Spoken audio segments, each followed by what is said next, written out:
شادی کے لیے اللہ تعالیٰ نے جو قانون بیان کیا ہے وہ یہ ہے کہ اگر تم میری توحید کے قائل ہو، مرد ہو یا عورت،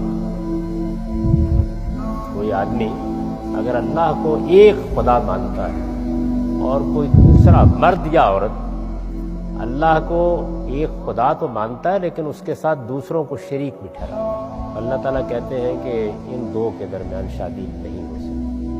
یعنی وہاں پر بھی آپ کی تقسیم زیر بحث نہیں ہے، پرنسپل زیر بحث ہے۔ ایسے ہی جیسے آپ کہیں کہ سچ بولنے والے اور جھوٹ بولنے والے میں شادی نہیں ہونی چاہیے، تو ایسے ہی اللہ تعالیٰ کہتے ہیں کہ ایک مشرک میں اور توحید کو ماننے والے میں شادی نہیں۔ یہ ہے پرنسپل، اصول ہے، اسی کو قرآن نے بیان کیا۔